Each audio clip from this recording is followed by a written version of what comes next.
Okay, it says I cannot start my video.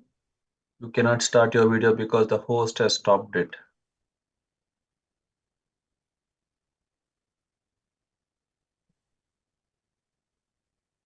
Yeah, Just there a we go. sec.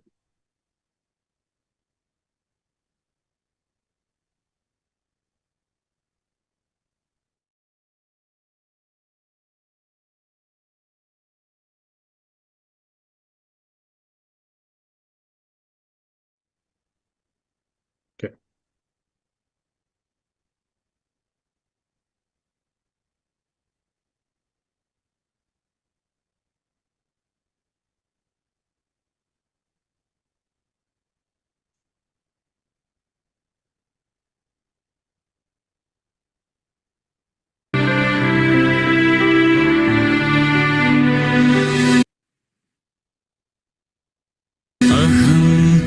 पादकमलं समर्पयामि.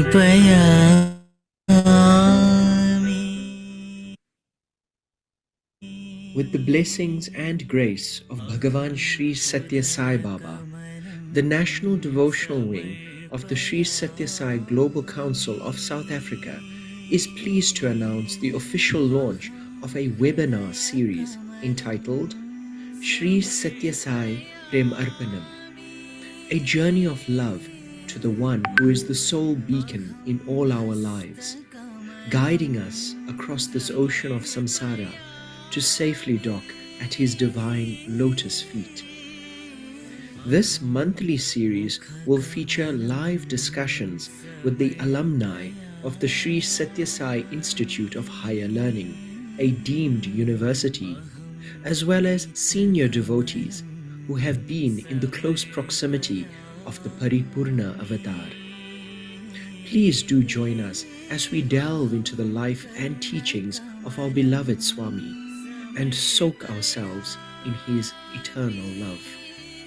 Jai Sai Ram. Aham adhara kamalam samarpayami.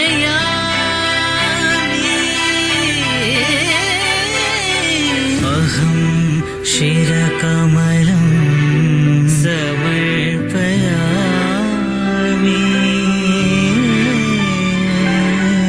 Aham sarvanga kamalam samarpayami.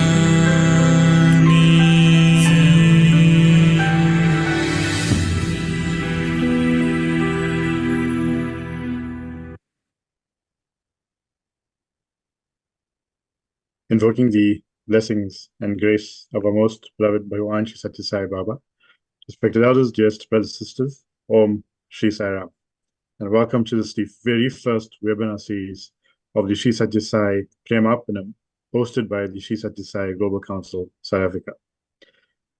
This afternoon or evening, we are indeed blessed by our most beloved Bhagavan to be hosting Mr. N.Sudhindran, an alumnus of the Sri Sathya Sai Institute of Higher Learning. Brother Sudhindran was born in Chennai and joined the Sri Sathya Sai Institute of Higher Learning, Vrindavan campus in 1997 to complete his BCom in honors. Brother Sudhindran then joined the Prashanthi Nilayam campus in 2002. Swami then blessed Brother Sudhindran with the opportunity to serve in the Finance and Accounts Department of the Sri Sathya Sai Central Trust at Prashanthi Nilayam from January 2003. While serving in the Central Trust, Swami also blessed him with the good fortune of leading the Vedam chanting group in the Prashanthi Mandir. Brother Sudhindran was then blessed with the great boon of serving Swami in the Yajur Mandiram from 2008 till the Mahasamadhi. In November 2011, for personal reasons, he moved to Chennai to be with his mother. Brother Sudhindran was employed in the Finance and Accounts Department of the reputed MNCs at Chennai, and later served as the head finance and accounts of a government of Andhra Pradesh enterprise at Visakhapatnam. In October 2023, Brother Sudhindran completed his professional degree in law, presently employed as a general manager of the nutraceutical company in Bangalore. We have indeed great pleasure to welcome Brother Sudhindran on our Zoom platform this evening for a virtual webinar, with the topic being the Vedas, the eternal echoes of the ocean. Brother Sudhindran, we do welcome you now to address all of us. Thank you. Thank you.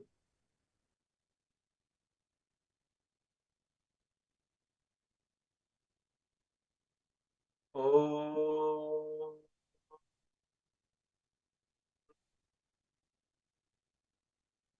Ganeshaya Namaha, Saraswatyai Namaha, Shri Gurubhyo Namaha, Harihi Om.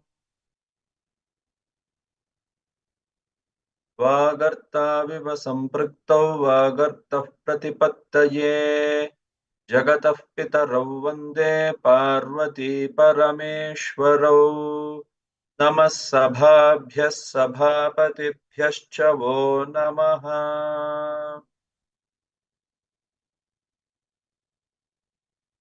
Om Shri Sai Ram. I offer my most loving and prayerful pranams at Bhagwan's divine lotus feet. Respected elders, my dear brothers and sisters, Sai Ram to all of you.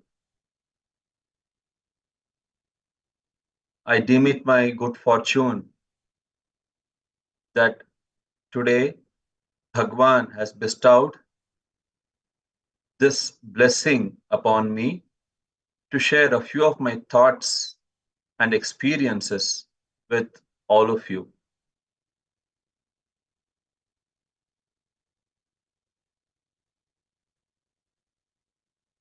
Ananto vai Vedaha. It is said that the Vedas are infinite.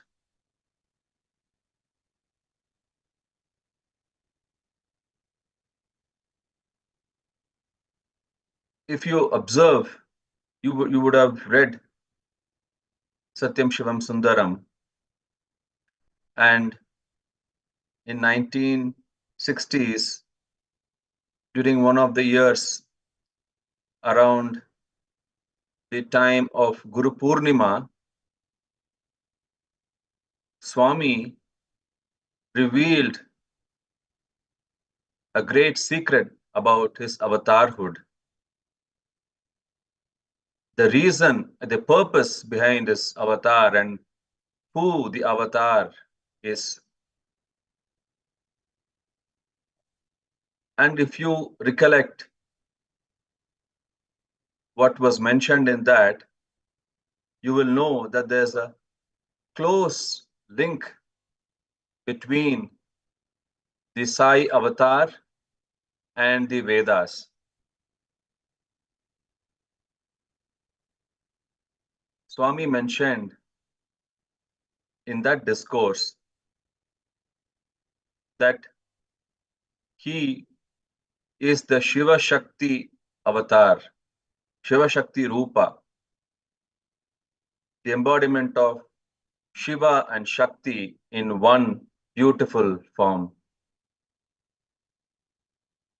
Swami mentioned that Rishi Bharadwaja wanted to learn the entire Vedas, and therefore he started on that mission. And as he was progressing with learning the Vedas, by each passing year, though he had devoted his entire time in learning the Vedas, he realized that he could not complete it. And as he was approaching what would have probably been the end of his lifetime, he prayed to Lord Indra and asked for extension of his life so that he may continue with his study of the Vedas. And therefore, Lord Indra granted him an extended life, one more lifetime, and he continued in his study of the Vedas. And yet again, as he was approaching the end of another lifetime, or rather the extension of his the previous life, he once again realized that there was a lot more to be studied. And yet again, he went up to Lord Indra and requested that his life be extended some more. And indeed, Lord Indra blessed sage Bharadwaja with another lifetime. And yet again, sage Bharadwaja devoted his entire life in studying the Vedas. And as he was approaching what would be the end of that lifetime, and when he went back to Lord Indra asking for another extension, Lord Indra mentioned that this, what has happened already twice, even if it were to repeat many, many more times of extension of his life, he would still not be able to complete the study of the Vedas. For Lord Indra mentioned to sage Bharadwaja that what he had studied in not one but 3 lifetimes continuously, at the end of it, he had but studied one fistful of content as compared to mountain ranges of the Vedas yet to be studied. And therefore, he said, it is futile to do this. And he suggested to the sage that he should instead perform a yajna which will bless him with the fruit of having studied the entire Vedas. And sage Bharadwaja concurred with him and realized that that would be the best option.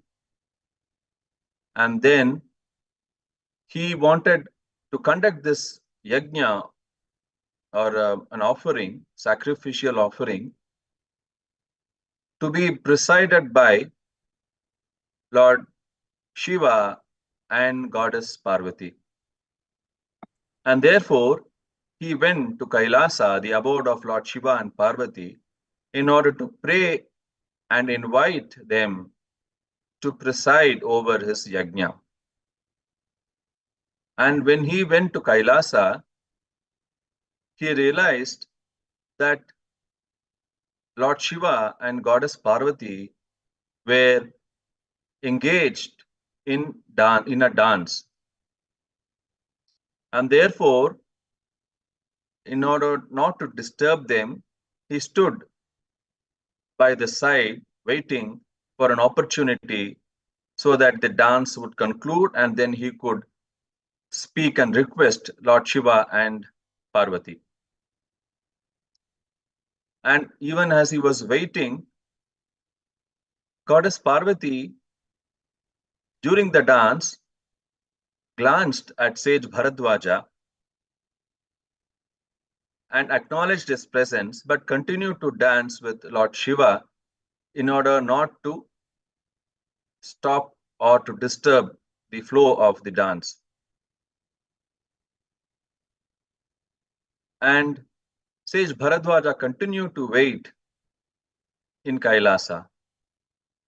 And given his physical age at that time,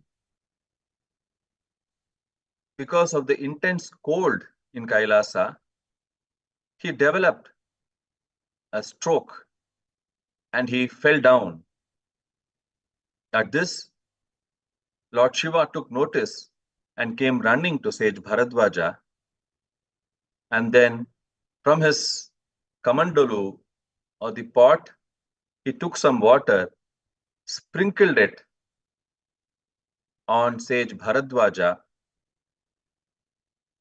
On his left hand, his left side was paralyzed. So Lord Shiva sprinkled some water on sage Bharadwaja's left side of the body and stroked it and revived sage Bharadwaja. And then when Sage Bharadwaja was okay, and when he prayed to Lord Shiva told him, first he apologized for having kept Sage Bharadwaja waiting for such a long time.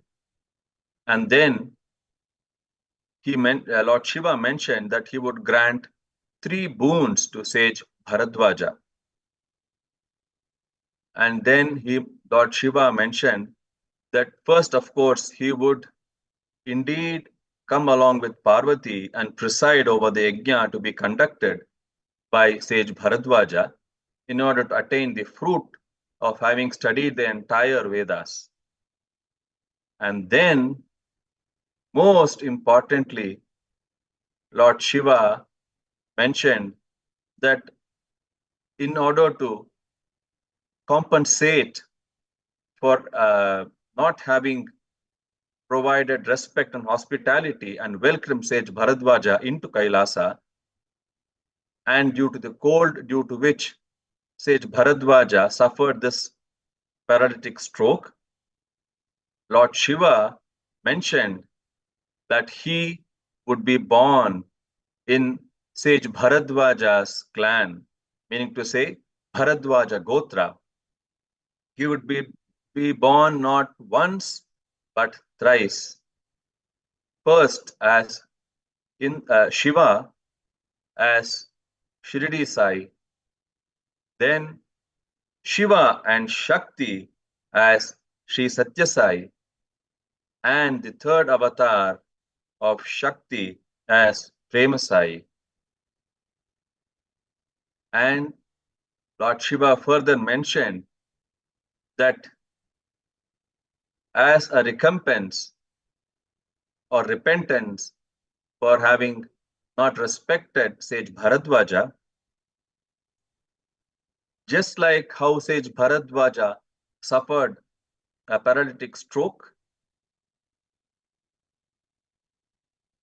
when Shiva and Parvati would be born as Sri Sathya Sai, that avatar would suffer a stroke of his left-hand side, which is the Parvati. He would suffer this stroke for a few days, and at the end of it, just like how Shiva cured Sage Bharadwaja of his paralytic stroke, Shiva would cure his left side of the body, which is the Shakti aspect of him. He would cure that paralytic stroke, and then they would then continue, the avatar mission would continue. So this was the boon that Shiva had granted to Sage Bharadwaja. And the result of that, we had the greatest good fortune that we all could witness. We could have darshan, sparshan and sambhashan of our dear Lord, Bhagavan Sri Sathya Sai Baba, the Shiva Shakti Swarupa. So dear brothers and sisters, now you realize that the quest of Sage Bharadwaja to study the Vedas in its entirety led in a, I would say, in a physical way, because the sankalpa of the Lord is not known to anybody. But this became an apparent reason for the advent of the 3 avatars of Sai, Sri Shirdi Sai, Sri Sathya Sai, and Sri Prema Sai on earth. And we have all been very fortunate that we have had the golden opportunity of not just not having just the darshan, sparshan, sambhashan, but also to chant and recite the very same Vedas in the presence of the Sri Sathya Sai Baba, the Shiva Shakti Swarupa. So this is one of the striking instances that demonstrates the inseparability of the divinity and the Vedas. Swami would often refer to this relationship of God and the Vedas as Avinabhava Sambandham, meaning they are so dependent and interrelated and interconnected that one cannot exist without the other. Often one is asked the question as to which emerged first or who emerged first. Did God emerge first or the Vedas emerge first? And in reply to this question, the holy saint Sri Chandrasekharendra Saraswati of Sri Kanchi Mat mentioned, rather recalled, that it is said that the Vedas are the breath of God. Meaning to say, in Sanskrit it is said, Yasya Nishvasitam Vedaha. The Vedas are the breath of God. So that being the case, if one were to ask the question, who is born first, the baby or its breath? It would be rather intriguing to reply to that question, isn't it? Because just at the time when the baby is born, it starts breathing. And therefore, God and his breath are inseparable. And both are eternal, just like God does not have any beginning or an end. God is Anadi and Ananta and Sanatana. Similarly, the Vedas are also Anadi, with no origin, Ananta, without any end, and Sanatana, and eternal. So that's why there is no question of God coming first and then the Vedas, or the Vedas coming first and then God, because Vedas are the breath of God and both are eternal. So this is the background of the Vedas, or so to say, the origin of Vedas. One very important aspect you may have observed, that Swami's residences are all named after the Vedas.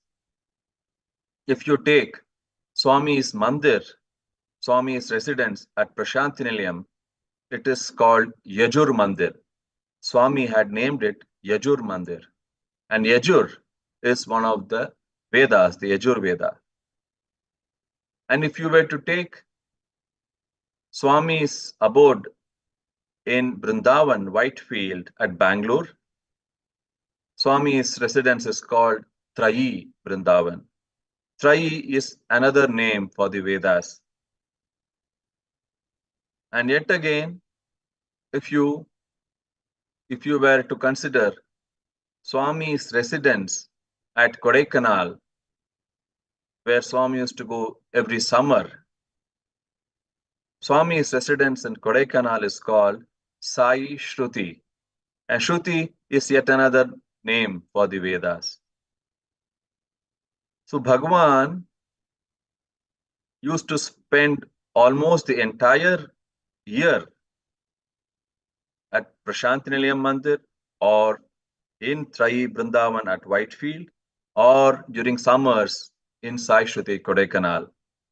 Virtually through the year, Swami used to be in one of the residences. And of course, off and on, he would travel to other places to bless the devotees there. But then these are Swami's primary residences, and all of them have a link or direct connection with the Vedas.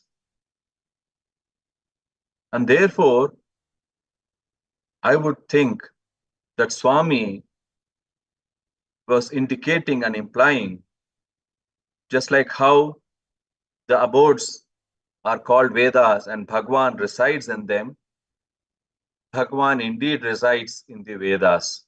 And therefore, when we chant the Vedas, we have the immediate presence of the Lord then and there. And that's why,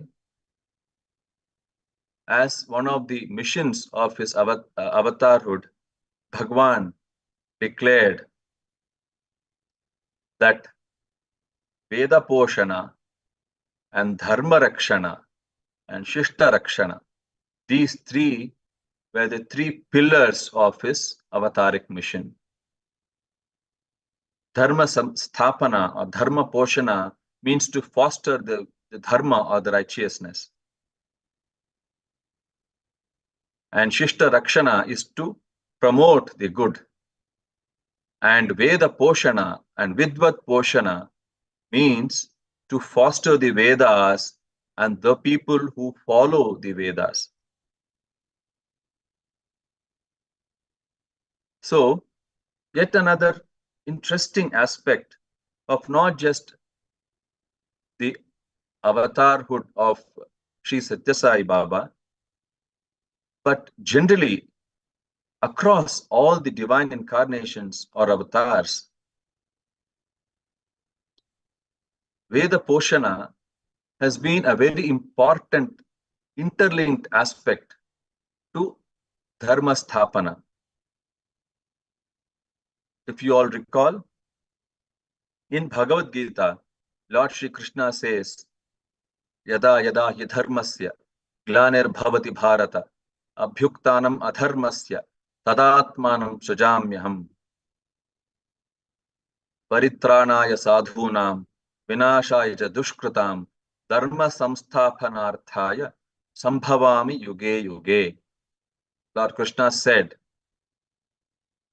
that as and when adharma or unrighteousness overwhelms dharma or righteousness, he would incarnate from age to age in order to foster the dharma and punish the wicked. So Dharma Sthapana and Veda Poshana are interlinked. It is said, Vedo Khilo Dharmam Moolam, meaning to say, the Vedas form the roots of the tree of Dharma or righteousness. So, if one were to foster the tree of Dharma, is it not natural that one has to feed the roots of the Vedas? Isn't it? That's very common. If you have to grow a plant and see it grow into a tree, you would not water the leaves or the branches, but you would water its roots. And therefore, in order to promote righteousness or dharma, Bhagwan fostered the Vedas and gave importance to it. Now we need to understand that the Vedas are not limited by any boundaries or human-made barriers of gender, caste, creed, language, region, religion. Vedas transcend all the boundaries. They are indeed the legacy of divinity bestowed upon the entire humanity.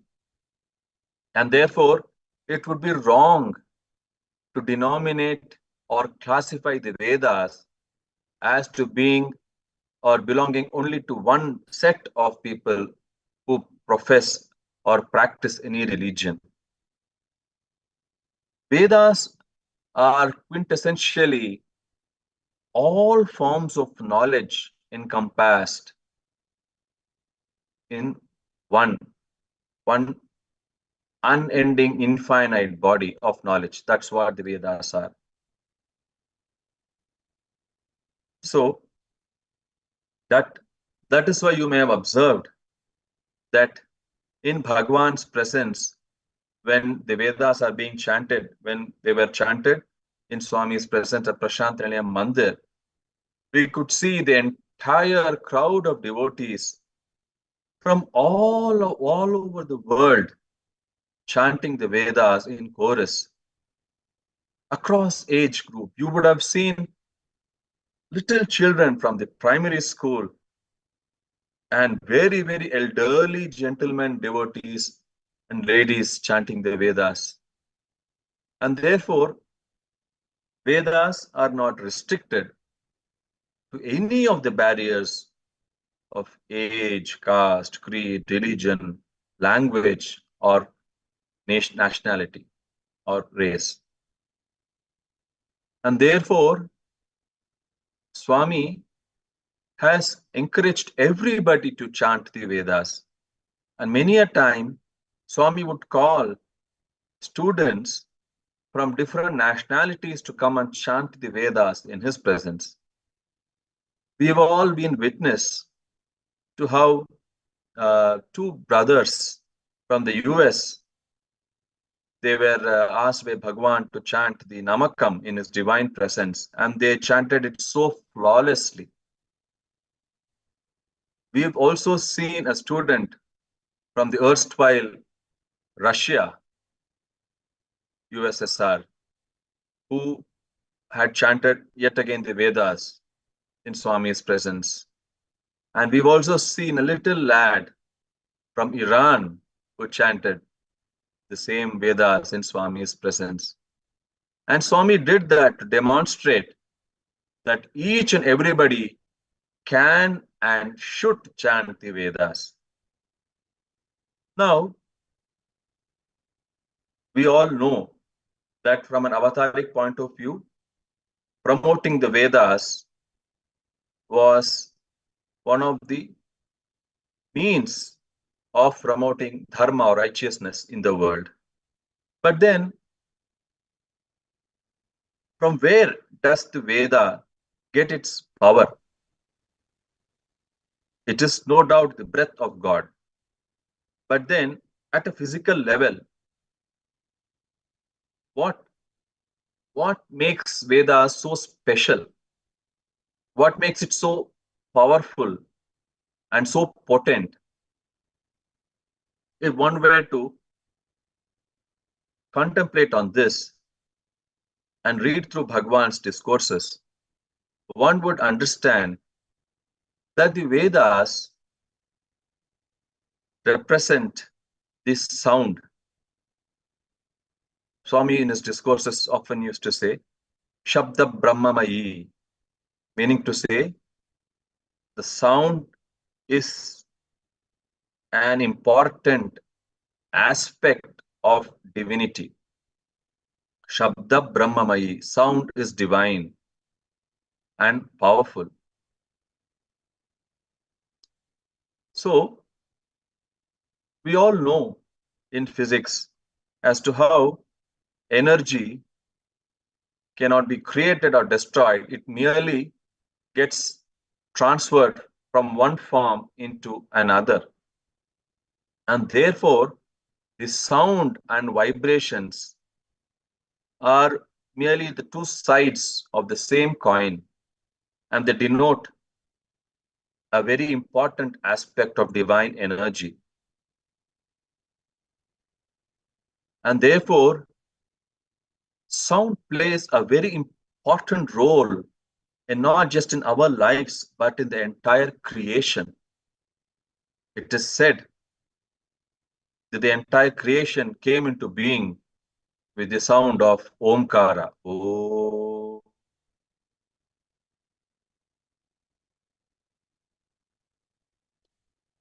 And in Christianity also it's mentioned, the word was God. Again, it denotes the power of the sound and the divinity of the sound. And this is common across all faiths. And in one of the Chinna Kathas or stories that Swami would narrate, Swami very beautifully brought out the power of sound. So in his Chinnakatha, Swami narrated that once in a class, a teacher was teaching the students about the power of sound. And just then, the principal of the school happened to be passing by, and he stepped into the class to listen to the teacher's words. And that time, the principal mentioned to the teacher that he did not agree with this concept of what the teacher was teaching, that the sound is very powerful. He said, sound, I mean, light, they are all various forms of energies. What makes sound so special and powerful, like what you claim that to be? This was the question posed by the principal or the headmaster of the school to the teacher. And at that time, the teacher suddenly became serious, and he said to the principal, "Get out of my class." The principal was shocked at this disrespect, and the principal replied back to the teacher, "Do you understand what you're doing? Do you think you will be spared for insulting me in this class in front of all the students?" And yet again, the teacher roared with a louder voice, "I said, get out right now." And this was enough, and the principal was enraged at this insult meted out to him. And he said, "You are fired now. You can get out of the school. You're not going to come back again." And that next second, the teacher folded his hands and apologized to the principal and said, "Sir, please forgive me, but I did this with a purpose. I have one simple question to ask you." And the principal asked, "Okay, please go ahead." And then the teacher asked the principal, "Sir, did I touch you just now?" Principal said, "No, you didn't." "Did I hit you with a stick, or did I kick you, or in any way harm you?" And the principal looked at the teacher and mentioned, "No, you did not touch me or beat me or harm me in any way." And then the teacher asked the principal, "So then why did you get so enraged?" And then the principal replied, "Of course, if you insult me, you think I will keep quiet." And then the teacher mentioned, "Sir, I submit, this is the power of sound. Merely by sound, you got so enraged. And now, because of the same sound, when I'm speaking gently and explaining myself to you, you are composed and calm. Sir, I submit, this is a very simple demonstration of the power of sound." And the principal nodded his head in agreement and then proceeded on his rounds. So Swami narrates this Chinnakatha to demonstrate the power of sound. We all know the power of sound in our daily lives. The very disturbing sound of the traffic honking in the main roads of the city, and some jarring noise of factory machinery, versus the very soothing sound of music. You see how sound immediately affects our mental makeup and our mood. And therefore, the sound, the power of sound, is what makes the Vedas so powerful. And added to this sound, added to the power of sound, the power of the bhavam or the feelings. when we chant the mantras, truly appreciating the meaning of the mantras, and when we realize the bhavam or the feeling, the devotion behind it, or the grandeur behind it, that automatically evokes a sense of devotion and love in our hearts for the divine. It raises our vibration level higher and higher, closer to divinity. So therefore, if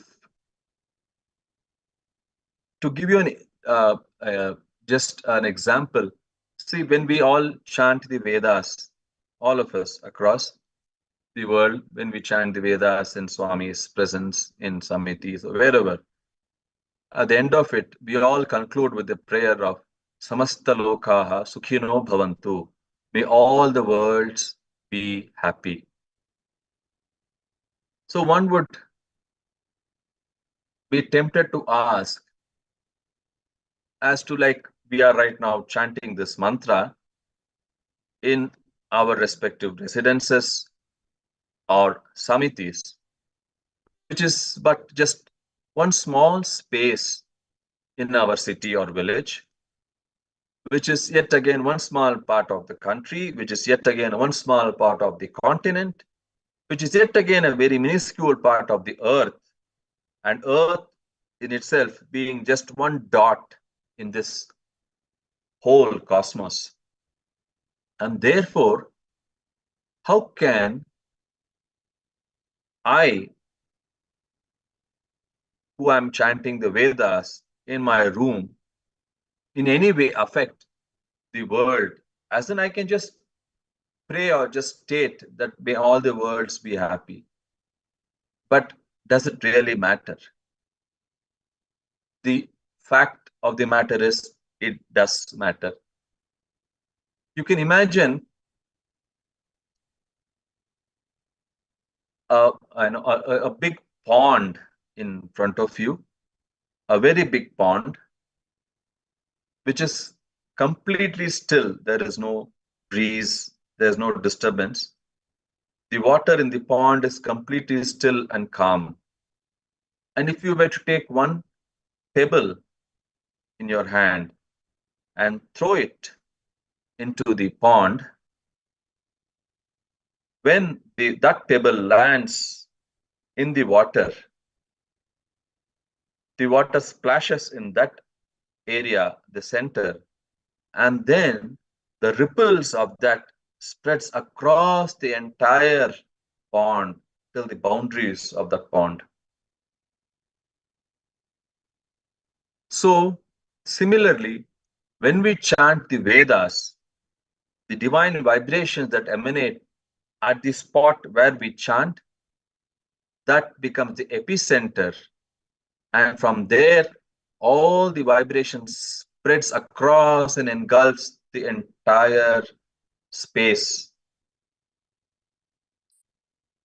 We may be able to listen to the sound in the same room, or maybe in about 50 meters of diameter, but that's just the sound.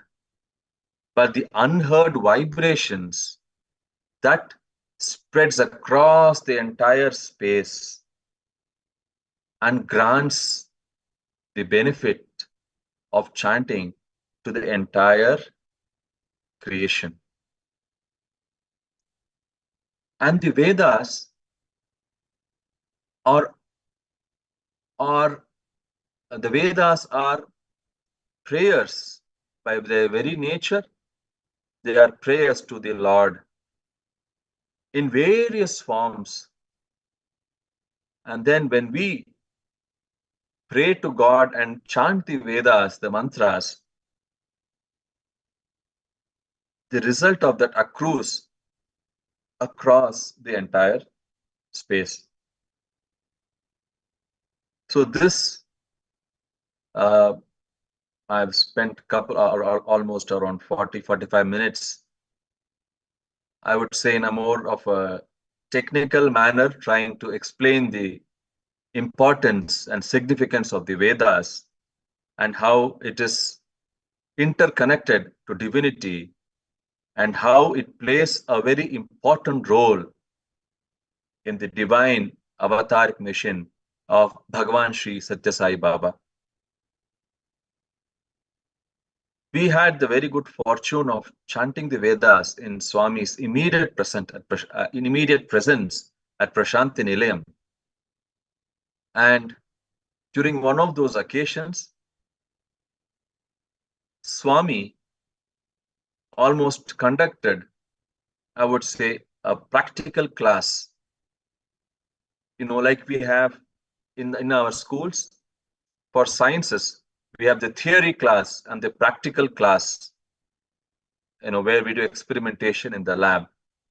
Similarly, Swami, I would say, conducted a practical class or a demonstration during one of the sessions at Prashanthi Nilayam Mandir in July 2005.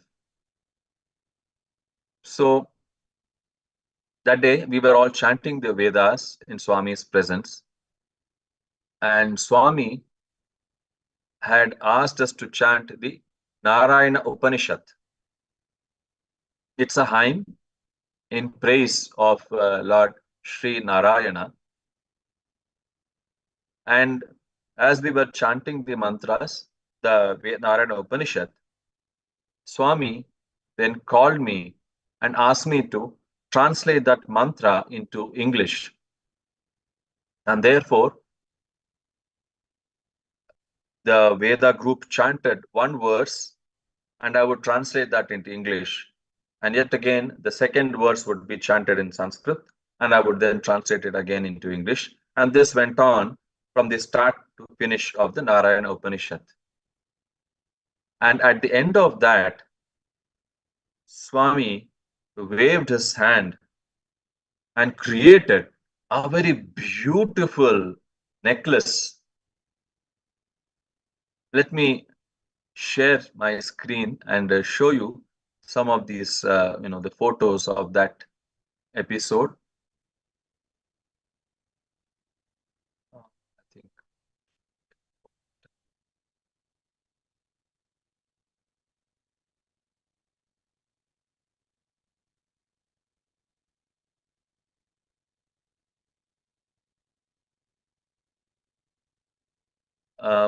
Are you all able to see my screen? Yes, brother. Yeah.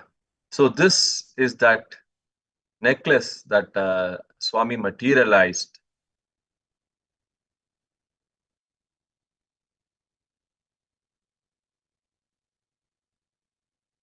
Amazing. Once again, probably I need to share my desktop so that. Yeah.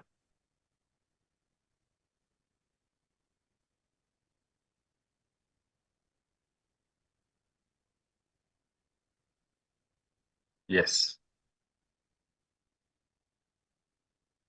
This is the necklace that Swami had materialized. Then he gave it to me, and then he explained the significance of the necklace.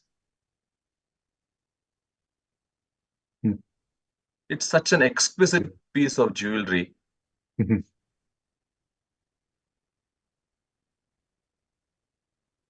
And then he made me explain.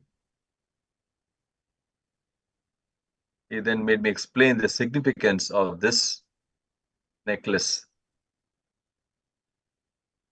So Swami mentioned that this necklace contained the power of the mantra Om Namo Narayanaya. Swami mentioned that this mantra Om Namo Narayanaya is the very essence of all the scriptures, of all the religions and faiths of the world. that this mantra is the essence of all the scriptures of all the faiths of the world. And then Swami mentioned that people think that there are two aspects, the Prakriti and Paramatma, meaning to say the creation and God. But no, there is only one, Swami said. Swami said there are no two, there's only one. And then he asked me to repeat this on the mic for the benefit of everybody seated in Sai Kulwant Hall that day. And this, my dear brothers and sisters, what Swami mentioned in these few words was exactly the essence or the executive summary of the Narayana Upanishad. So the Narayana Upanishad talks about Lord Sriman Narayana and also about the power of the mantra Om Namo Narayanaya. Okay, that the Upanishad says that this mantra Om Namo Narayanaya Sarva Veda Parayana Punyam Labhate. By chanting this mantra, one gets the benefit of chanting the entire Vedas. And Swami said exactly the same thing, saying that this mantra is the essence of all the scriptures of the world. So, and again, Sa Eko Narayana, there is only one Narayana and not two. That Dvitiyo Osti Kaschit, there is never two, there's only one God or divinity. That's what Swami mentioned. This Swami was actually, it was a demonstration, and Swami gave a very crisp summary of the entire Narayana Upanishad, what I had translated about 10-15 minutes. Swami created this necklace and then gave the essence of that Upanishad and explained about the mantra Om Namo Narayanaya through this necklace that he materialized. So then I had the good fortune of holding it in my hand for a few minutes. And then after bhajans, I knew that this necklace was not for me. It was not a gift by Bhagwan to me, but it was my duty just to show it and share it with everybody. So at the end of it, and after bhajans, after Aarti, when I went and handed it back to Swami, Swami took it and then sent it back to wherever it came from. So this was one of the experiences that I wanted to share with all of you while speaking about the Vedas.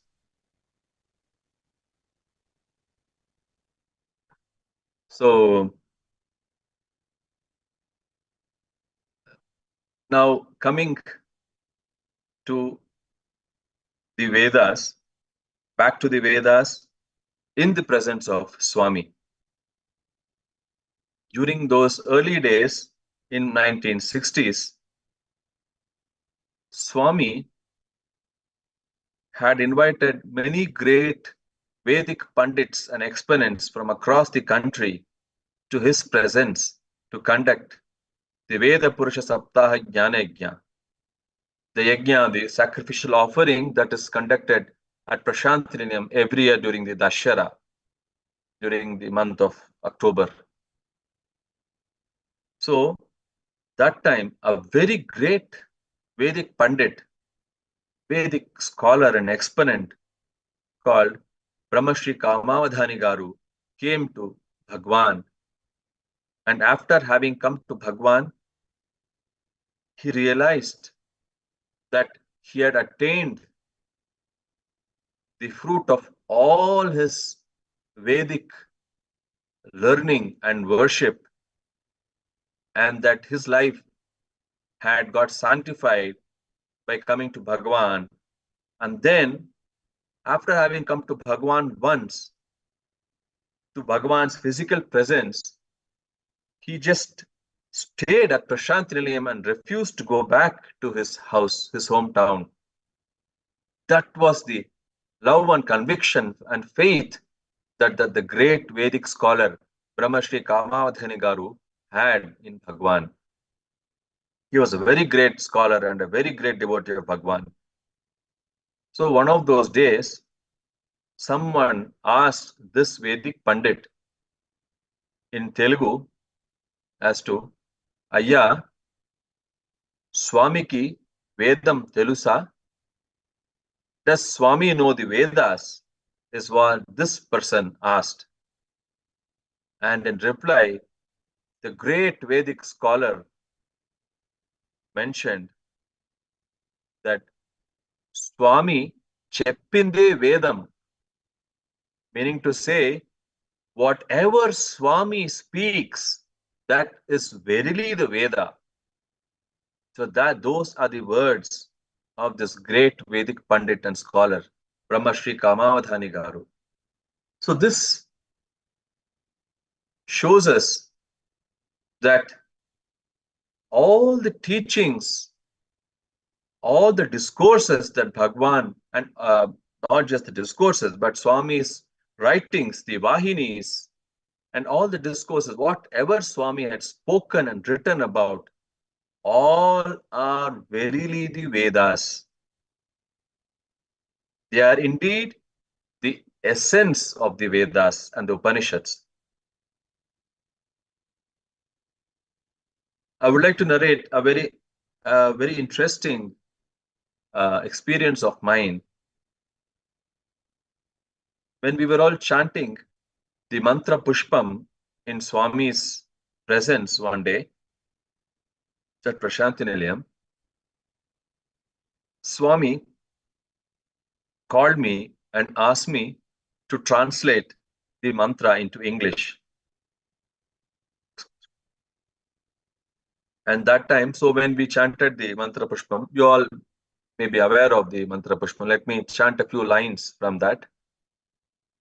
Om Yopam Pushpam Veda Pushpavan Prajavan Pashuman Bhavati Chandramava Apam Pushpam Pushpavan Prajavan Pashuman Bhavati Ya Evam Veda Yopamayatanam Veda Ayatanavan Bhavati. So this mantra Pushpam, as the Vedam group was chanting the mantra, I translated every verse into English.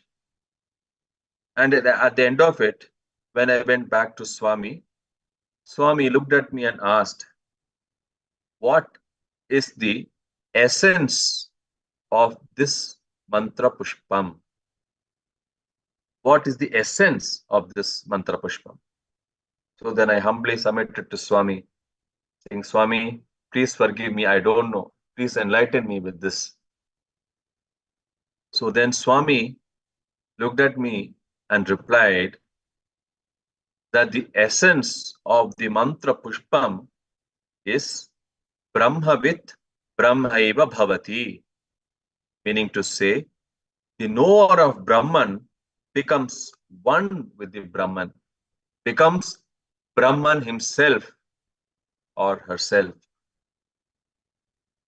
So then when Swami mentioned this, I took Swami's namaskar and then I came back and sat in my place. And then in my mind, I was trying to reconcile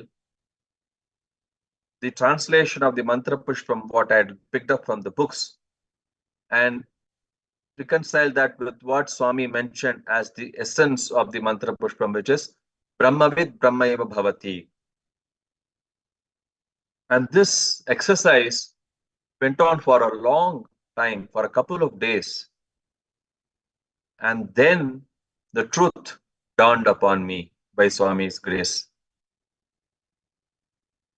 So, if you were to analyze the meaning of this mantra pushpam, if you listen to that, you will know that there's a refrain. There are 2-3 sentences, verses that keep repeating in every stanza of the mantra pushpam.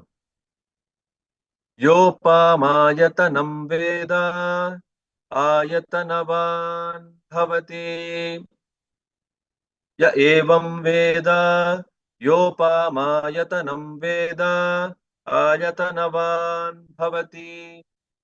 So it says that basically the mantra pushpam talks about the various elements and aspects of the creation,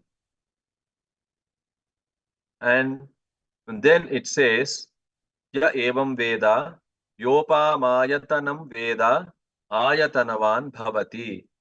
The one who knows the origin of the waters and all the elements of creation. Ayatanam refers to the origin or source. The one who knows the source or origin of all the elements of the creation becomes ayatanavan bhavati. He or she becomes one with the source, becomes the source itself. So, as per the Taittiriya Upanishad, Brahmanandavalli, which talks about creation, let me chant the verse from Brahmanandavalli. Om Brahmavidapnoti param tadeshabhyukta satyam yanamanantam brahma yo veda nihitam guhayam parame vyoman Soshnute sarvan kaman saha brahmana vipaschiteti tasmadva etasmad atmana akashas sambhutaha akashadvayuhu. So it says atmana akashas sambhutaha, meaning to say from the Atman or God, from divinity emerged the element of Akasha or space. Akasha Dvayuhu. From Akasha or space emerged the element of Vayu or wind. Vayor Agnihi. From the wind emerged the fire. Agner Apaha. From the fire emerged the element of water. Abhyaf Prithvi. From water emerged the soil or earth. Prithivya Oshadhayaha. From the earth emerged Oshadhi or plants or vegetation. Oshadhibhyonnam. From vegetation came food. Oshadhibhyonnam Annat Purushaha. From food emerged man.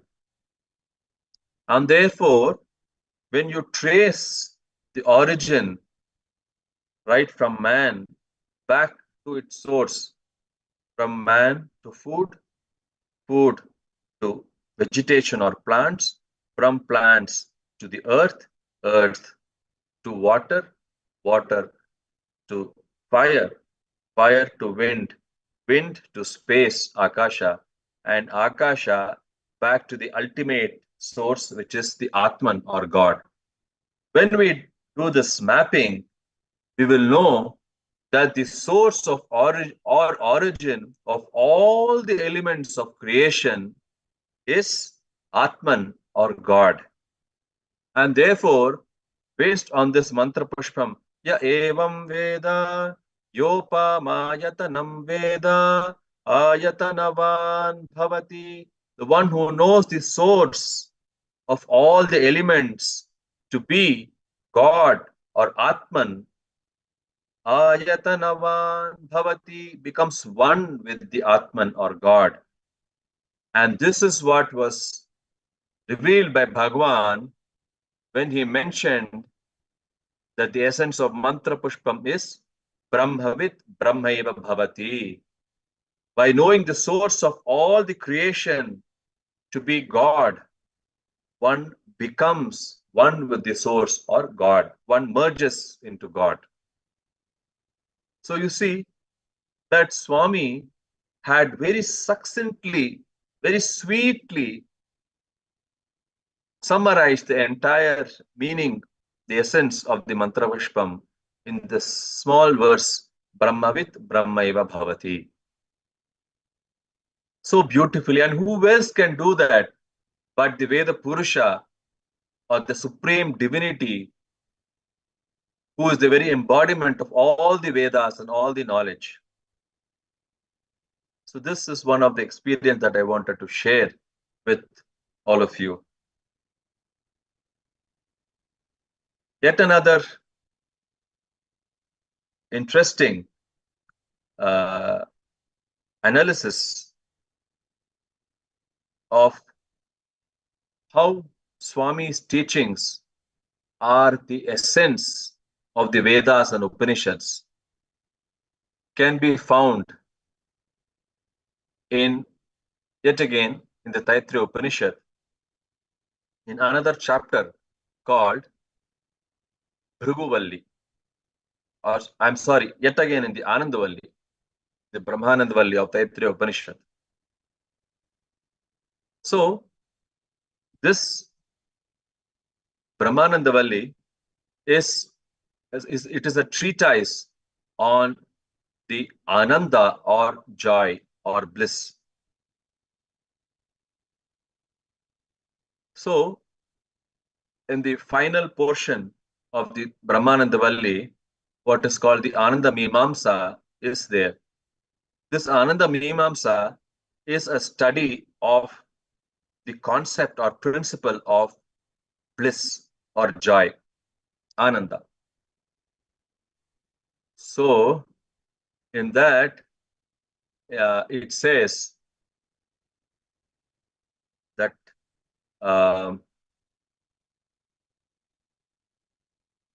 that if you were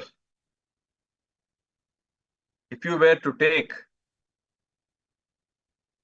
consider a person who is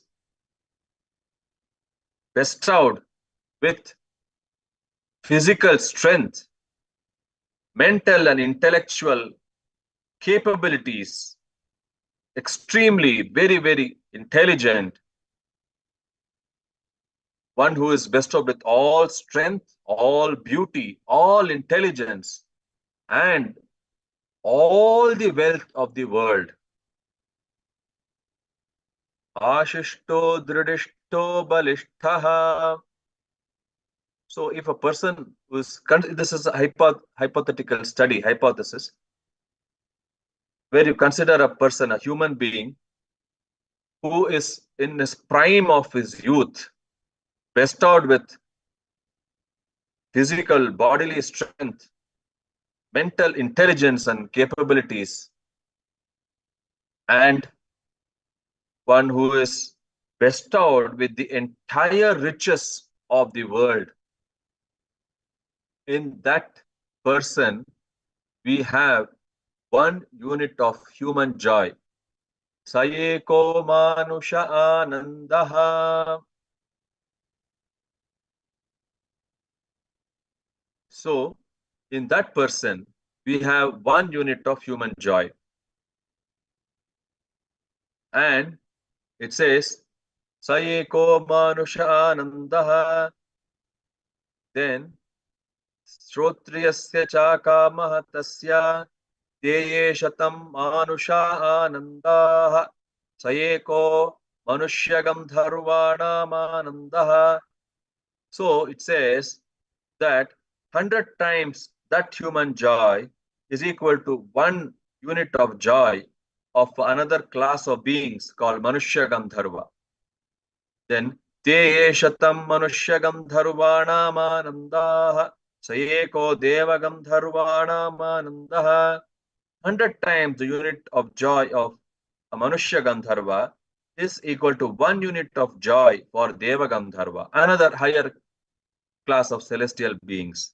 And then this thing goes on and on and on, each time multiplying by 100. and then 100 times that. And end of it, then we have 100 times the joy of Indra, the god, the chief of all the gods. 100 times his joy is equal to 1 unit of joy of Brihaspati, or the preceptor of the Devas.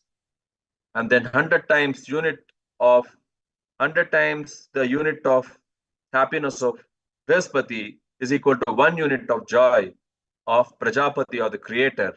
And then 100 times the unit of joy of the Prajapati is equal to 1 unit of joy or the bliss of Brahman. Sayeko Brahmana Anandaha. So if you were to arithmetically map this out, it would mean that the Brahmananda, the ultimate experience of bliss, that is God, that is equal to 10 to the power of 24 times 1 unit of human joy. So Manava Anand, Manushya Ananda, human joy, to the power of into 10 to the power of 24, 1 followed by 24 zeros of human joy is equal to 1 unit of Brahmananda, or the ultimate experience of bliss, of divine bliss. So now we have, this equation in front of us, and then the question pops up in front of us, that first of all, are we able to experience at least 1 unit of Manushya Ananda, or human joy, in our lives? So what is the criteria for experiencing 1 unit of joy of Manushya Ananda, or human joy, happiness?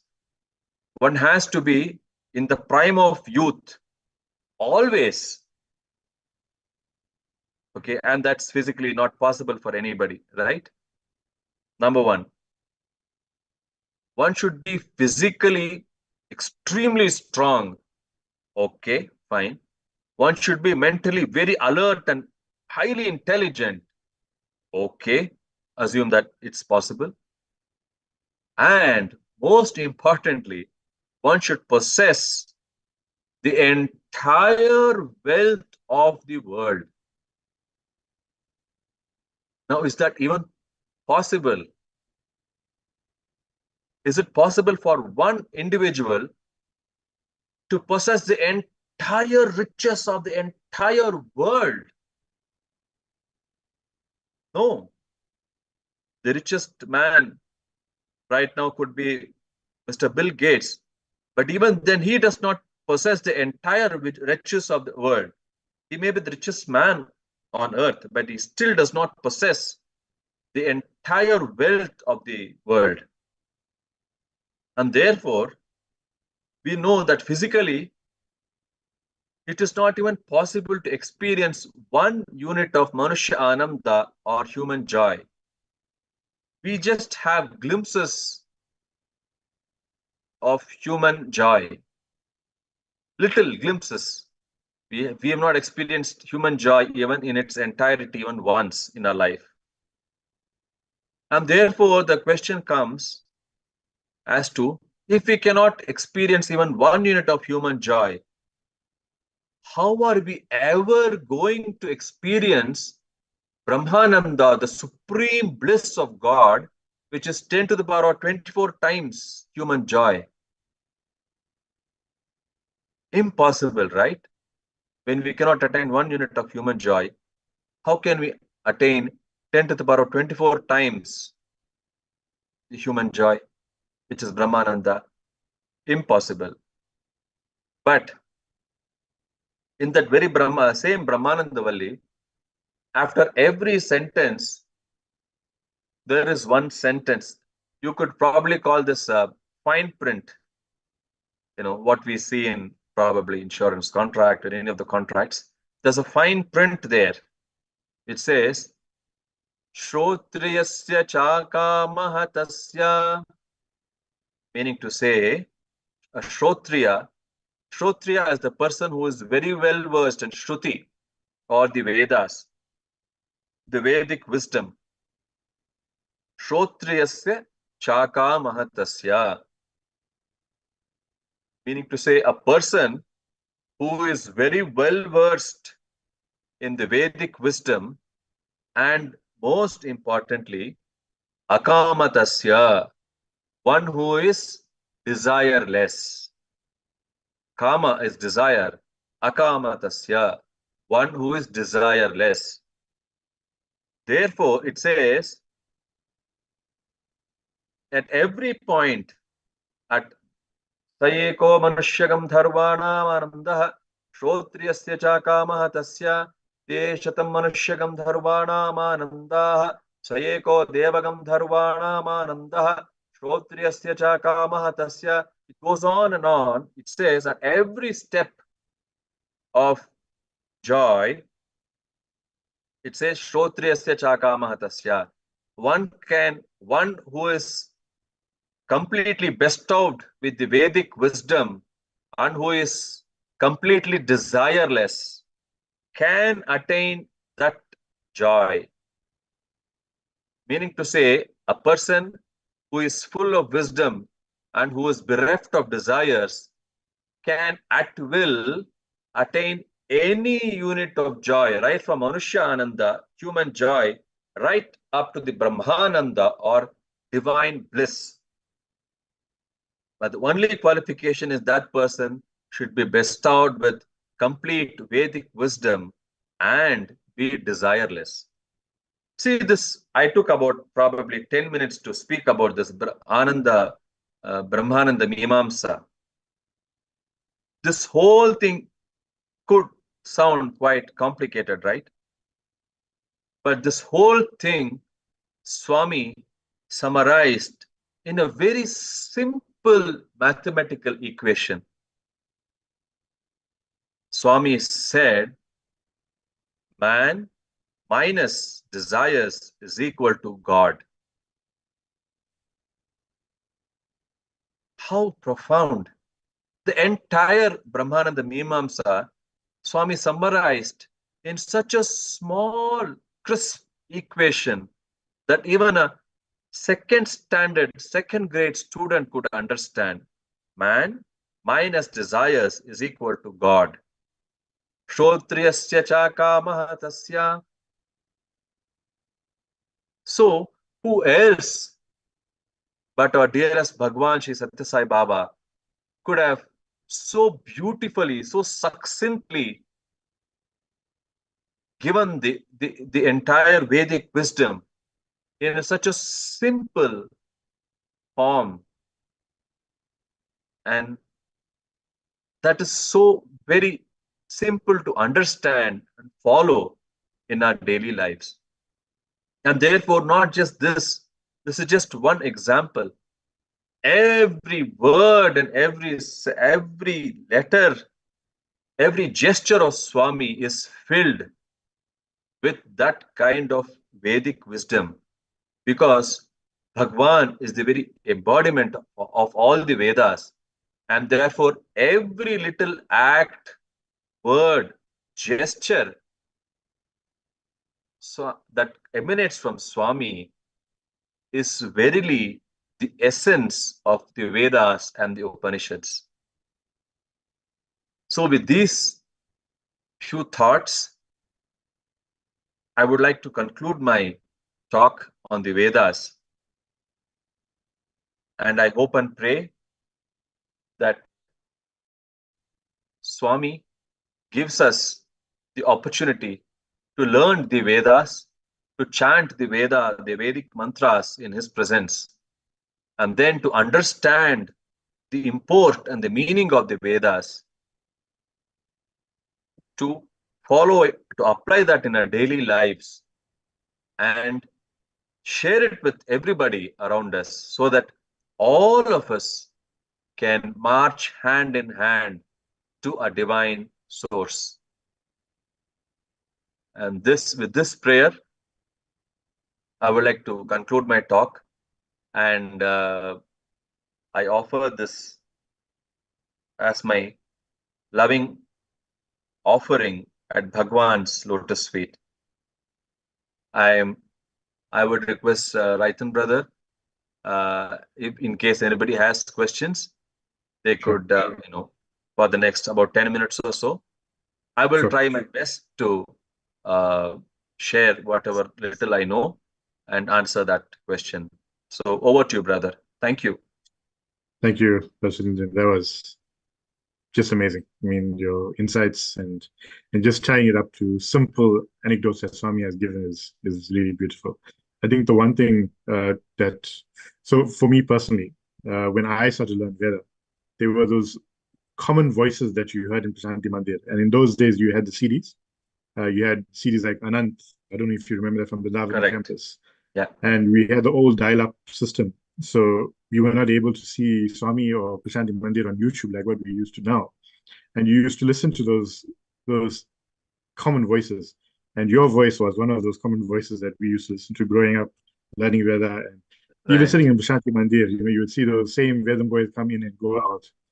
Yeah. Just the point on how this all happened. We know that Swami has always been very firm about Vedam chanting, Veda Parayana being done in Prashanthi Nilayam from its inception.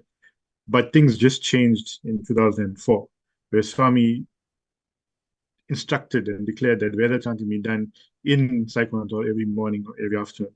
Can you take us back to that memory in time where all it happened? Sure, brother. Yeah, like you rightly mentioned, in fact, even before Swami set up the higher secondary school and Sri Sathya Sai Institute of Higher Learning, the colleges, prior to that, Swami had first set up a Gurukulam or a Veda Pathshala at Prashanthi Nilayam, where he had instructed Brahmashri Kamavadhani Garu to teach selected students the Vedic mantras. So, and when later on, when Swami had started the school and the colleges, then Swami instructed the very first batch of students, which includes Brother Vedan Narayan, Brother Shiv Shankar Sai, and a couple of students of the first batch from the initial batches of the college. Swami instructed Brahmashri Kamavadhani Garu, the great Vedic scholar, to teach the Swami students all the Vedic mantras. And that's how Swami students started learning the Vedic mantras taught by Brahmashri Kamavadhani Garu right in Swami's presence. And every year, the students had the opportunity to chant the Vedic mantras during the Dashara Veda Purusaptaha Jnana Yajna.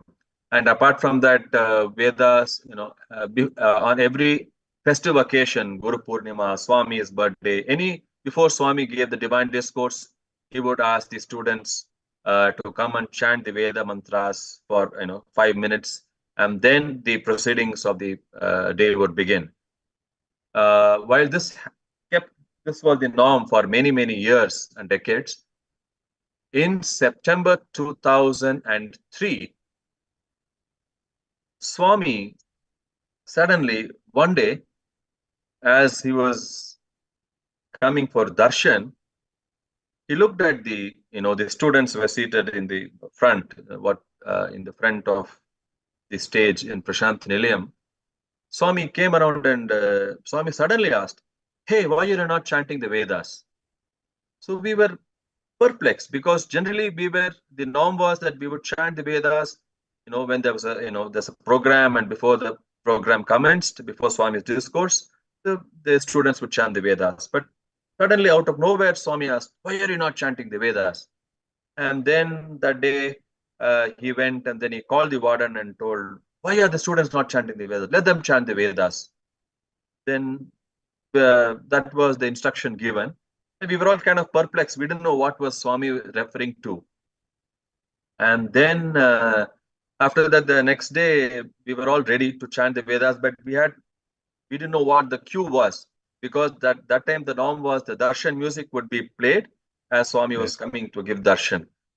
Yes. So then we kept quiet, waiting for Swami to indicate. And then yet again, Swami was physically looking upset, like, why are the students not chanting the Vedas? And then Swami instructed that we should chant the Vedas, and that's it.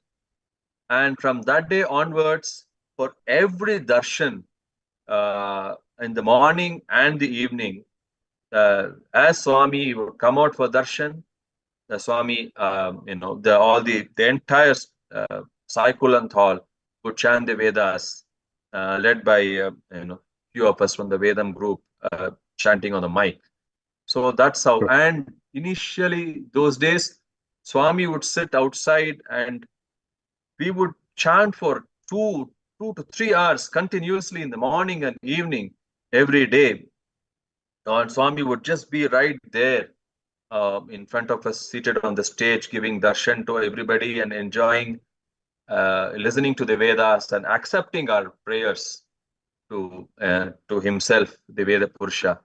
And so many times, many of us, even as we were chanting the Vedas, and we were able to appreciate the meaning as to what those Vedic mantras were, what they meant, Swami would reciprocate that. He would chant the same Veda mantras and he would reciprocate the meaning. When we used to chant, and if it was a prayer, Swami would then like saying, bless, like, yes, that kind of, he would almost like, it was almost a conversation that we had when we were chanting the Vedas, and Swami then would reciprocate our feelings and our prayers right in front of our eyes. Amazing. So it was really, those were really glorious days, and Swami was extremely compassionate that he bestowed upon us this opportunity. And I would also like to add, so this happened in September 2003, and where in every session we had morning and evening, we had the darshan accompanied by the Veda chanting.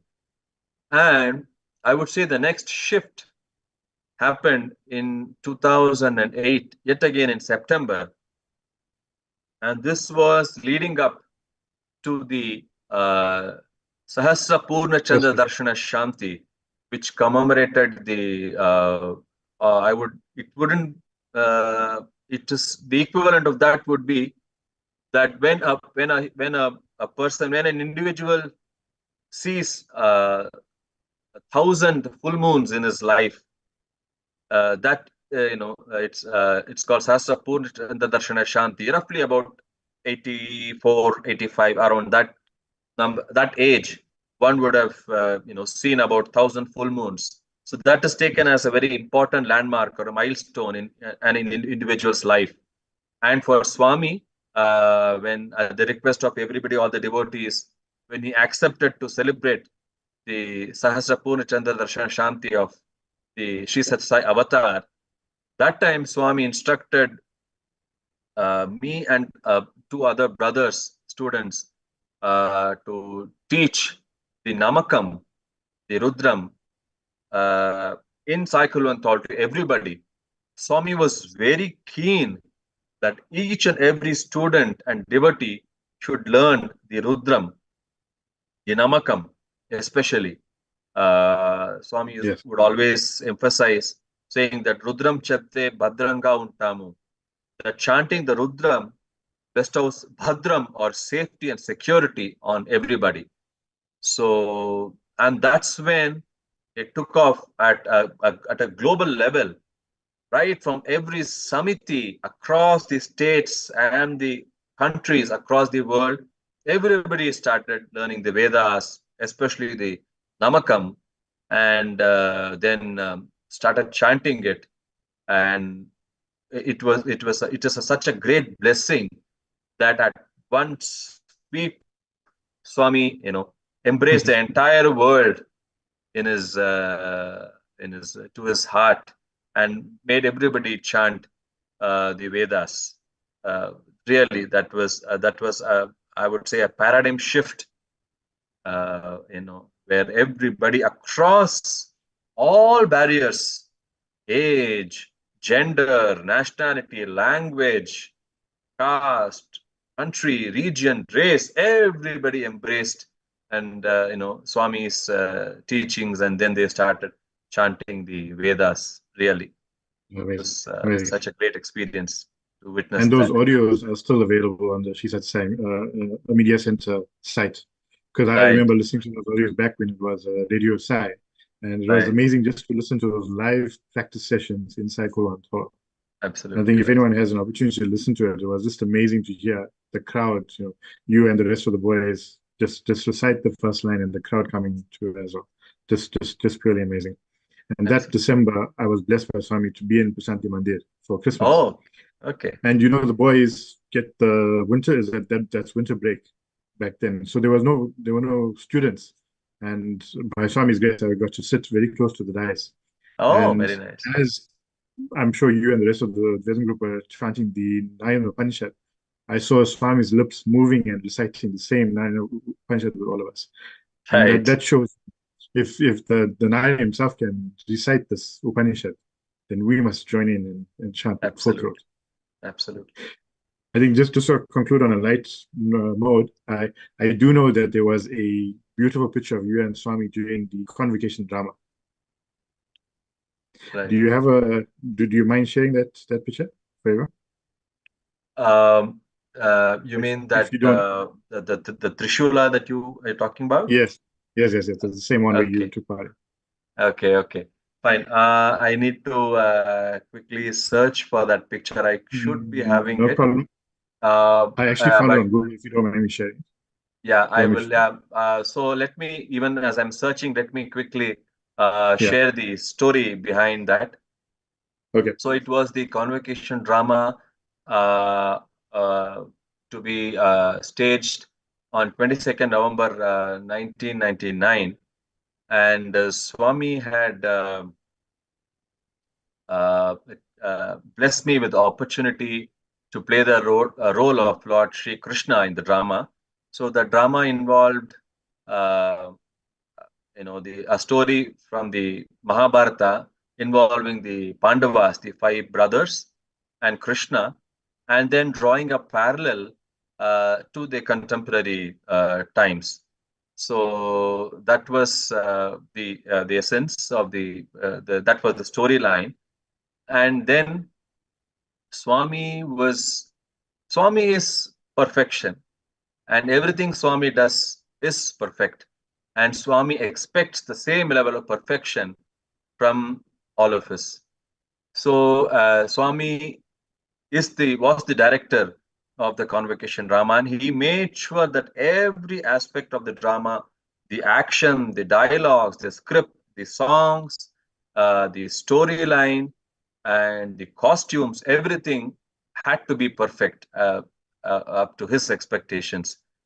So, so during one of those interviews, when Swami was interacting with the drama boys, so to say, that time Swami looked at me and asked me, so in the drama there's a scene where when the Pandavas are in exile in the forest and they are deeply troubled, and that's when the Yudhishthira Dharmaja asks Krishna for a mantra, and then Krishna picks up a leaf and then he writes the mantra on that leaf, holds it, and then gives it to Yudhishthira, and says that at times of extreme distress, open and read the mantra that Krishna had given to him. So that was the story background.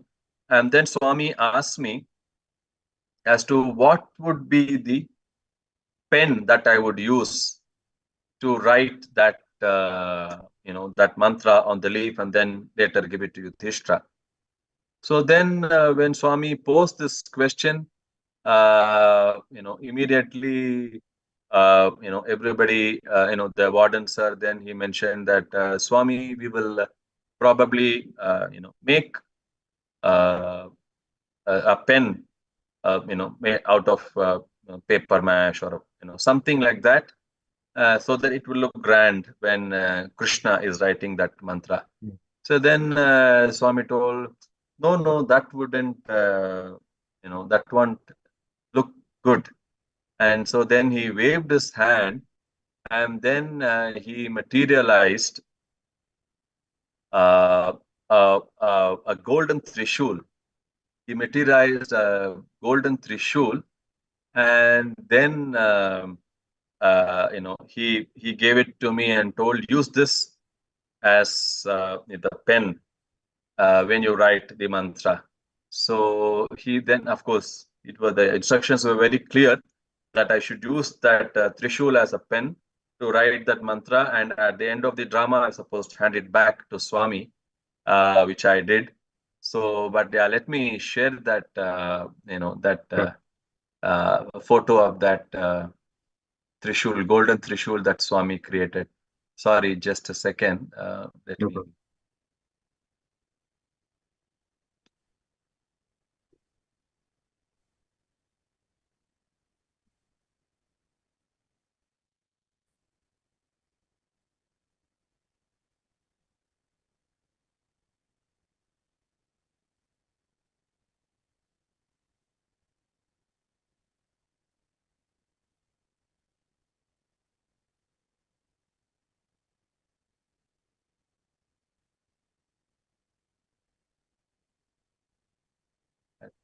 Think okay, let me give it a last try. Okay.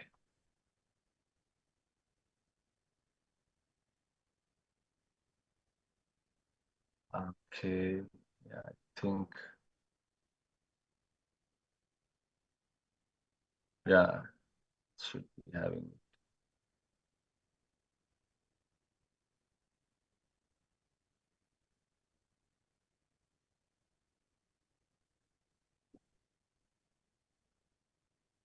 Yeah, I have. Yeah, I think I will share my.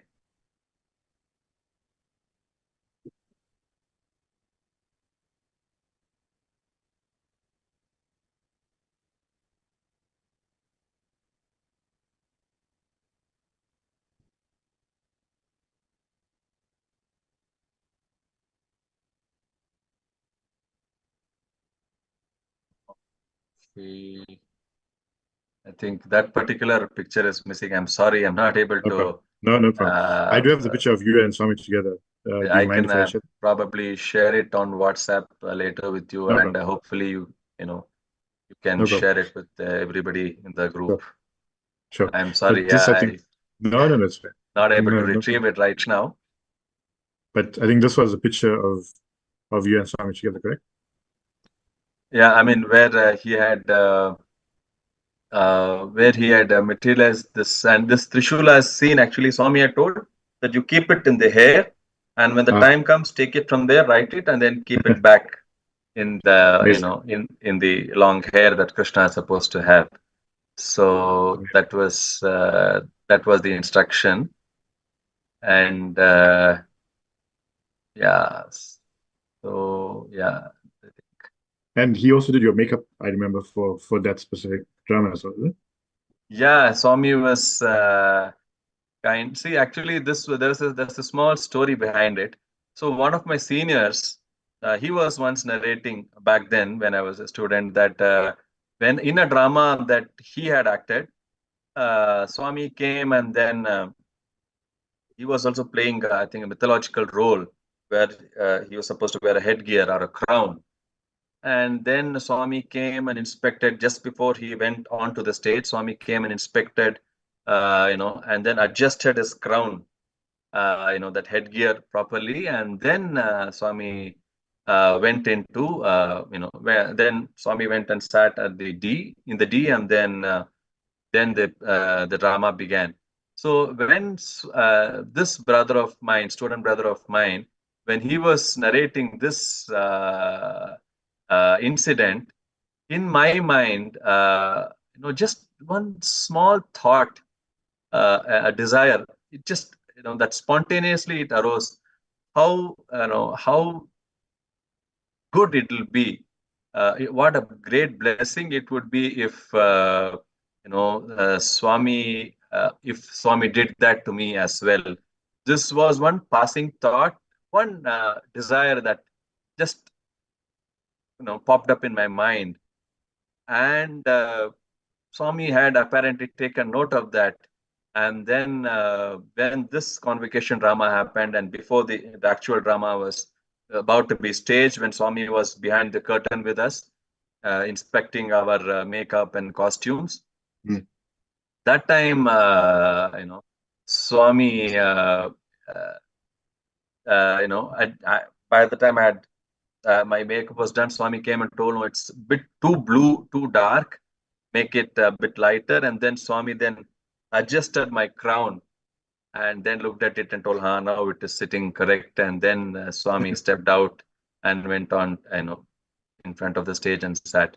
So this just one passing thought, and Swami had taken note of that, and Swami had, blessed me with that opportunity.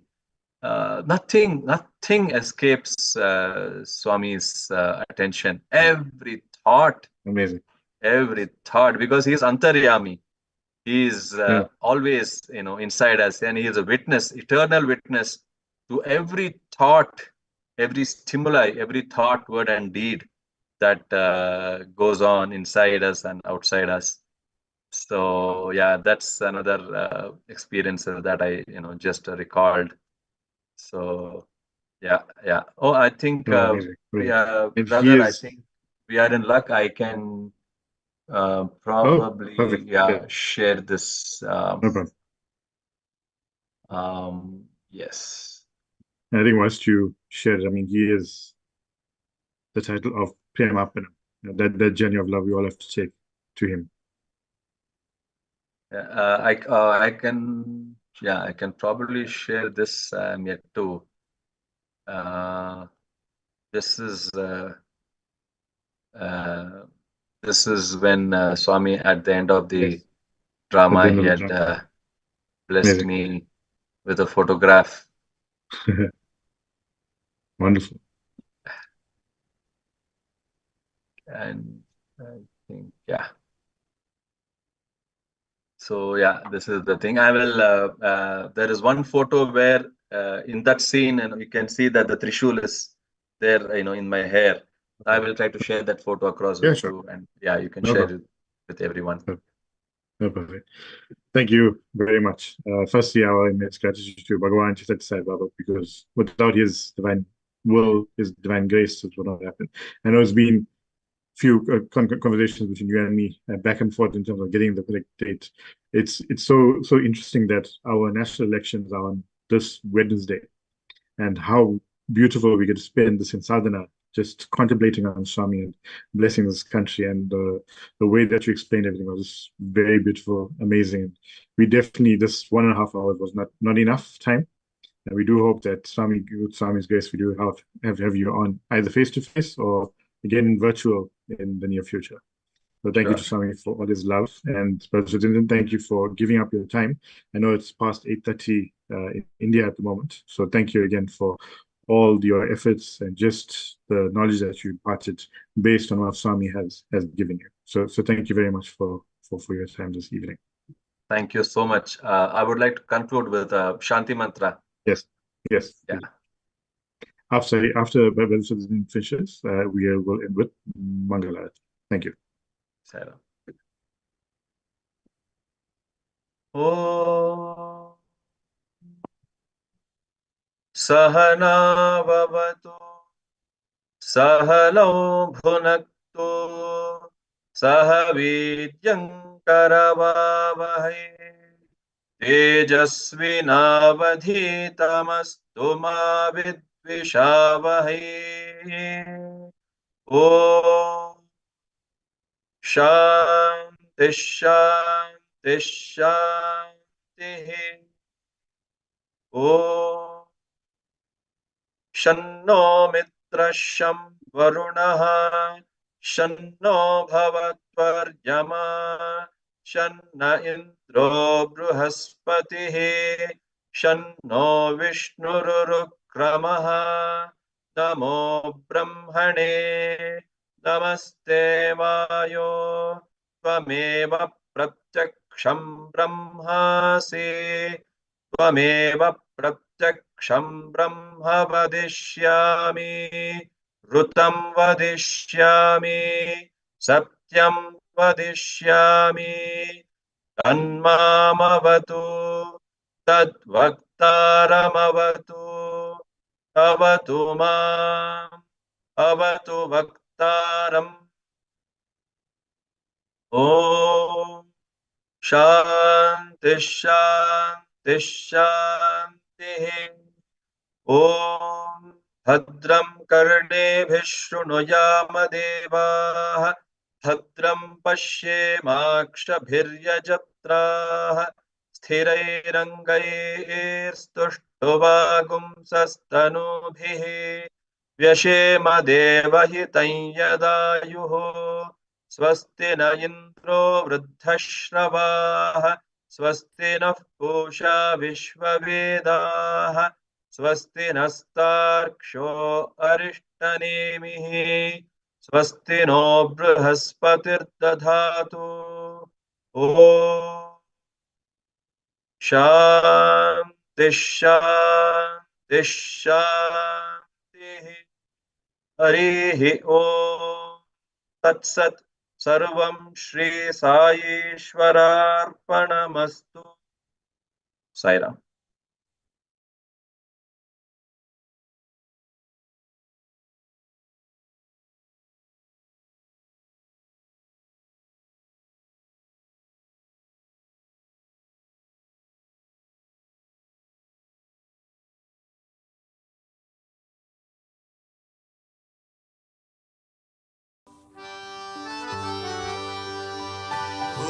जय जगदीश हरे, स्वामी सत्य साई हरे, भक्त जना संरक्षक, भक्त जना संरक्षक, भक्ति महेश्वर। ओम जय जगदीश हरे, जय शिवधरा श्रीधरा सर्वा प्राणपति, स्वामी सर्वा प्राणपति, आश्रित कल्पलतिका, आश्रित कल्पलतिका, अवतारव। ओम जय जगदीश हरे, माता पिता गुरुदैवं पर्यन्तयो नीवे, स्वामी पर्यन्तयो नीवे, नाद ब्रह्म जगन्नाथ, नाद ब्रह्म जगन्नाथ, नागेन्द्र शरण। ओम जय जगदीश हरे, ओंकार रूप शिव साई महादेवा, सत्य साई महादेवा, मंगल आरती अंदुको, मंगल आरती अंदुको, वंदन गिरिधारी। ओम जय जगदीश हरे, नारायण नारायण ओम, सत्य नारायण नारायण नारायण ओम, नारायण नारायण ओम, सत्य नारायण नारायण ओम, सत्य नारायण नारायण ओम। जय सद्गुरुदेवा, नारायण नारायण ओम, सत्य नारायण नारायण नारायण ओम, नारायण नारायण ओम, सत्य नारायण नारायण ओम, सत्य नारायण नारायण ओम। जय सद्गुरुदेवा, नारायण नारायण ओम, सत्य नारायण नारायण नारायण ओम, नारायण नारायण ओम, सत्य नारायण नारायण ओम, सत्य नारायण नारायण ओम।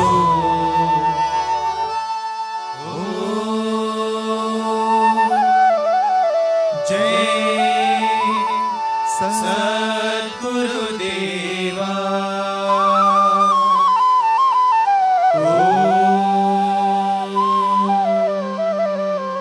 शांति शांति शांति, समस्त लोका सुखिनो समस्तलोकाः सुखिनो भवन्तु समस्तलोकाः सुखिनो भवन्तु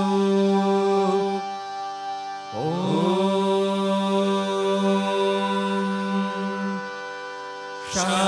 शान्ति शान्ति शान्ति